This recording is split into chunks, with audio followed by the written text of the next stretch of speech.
ગણેશ ઉત્સવને હવે ગણતરીનો સમય થયો છે ત્યારે વડોદરા શહેરમાં ગણેશ ભક્તોમાં અનેરો ઉત્સાહ જોવા મળ્યો છે।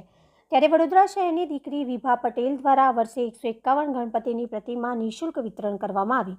મુંબઈ બાદ વડોદરામાં ઉજવાતા ઉત્સવ એટલે ગણેશ ઉત્સવ અને હવે ગણતરીનો સમય રહ્યો છે ત્યારે વડોદરા શહેરમાં ગણેશ ભક્તોમાં અનેરો ઉત્સાહ જોવા મળી રહ્યો છે। સાથે ગણેશ ભક્તો ગણપતિની સ્થાપનાને લઈને ખૂબ જ થનગનાટ જોવા મળી રહ્યો છે। ત્યારે વડોદરા શહેરની દીકરી વિભા પટેલ દ્વારા છેલ્લા 4 વર્ષથી ગણેશજીની પ્રતિમાનું વિતરણ કરી રહી છે ત્યારે આ વર્ષે વડોદરા શહેર વાઘોડિયા રોડ પાસે આવેલા સવિતા હોસ્પિટલ સામે વિભા પટેલ દ્વારા 151 ગણપતિની પ્રતિમા વિતરણ કરવામાં આવી હતી। જેમાં પટેલ દ્વારા ગણપતિની પ્રતિમા બનાવવામાં આવે છે, સાથે પર્યાવરણ અને જળચર જીવોને નુકસાન ન થાય તે માટે ઇકો ફ્રેન્ડલી ગણપતિની પ્રતિમા બનાવવામાં આવે છે અને મધ્યમ પરિવારના લોકોને નિઃશુલ્ક વિતરણ કરવામાં આવે છે। વિભા પટેલ દ્વારા ગણેશ સ્થાપના માટે આ પ્રતિમા પહેલા 15 દિવસ બુકિંગ શરૂ કરવામાં આવે છે, જેથી ગણેશ ભક્તોને મનગમતી ગણપતિની પ્રતિમા મળી રહે તે આ ઉમદા કાર્ય કરવામાં આવે છે। વધુમાં વિભા પટેલે જણાવ્યું હતું કે કાર્યક્રમ આજનો એવું છે કે આપણે 7મી સપ્ટેમ્બરે ગણેશ ચતુર્થી છે, તો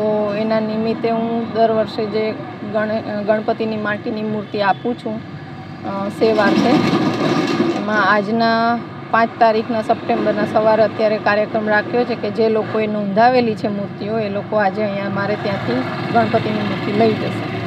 કેટલી મૂર્તિ બનાવી છે? 151 મૂર્તિ આપવાનો સંકલ્પ છે આ વખતનો।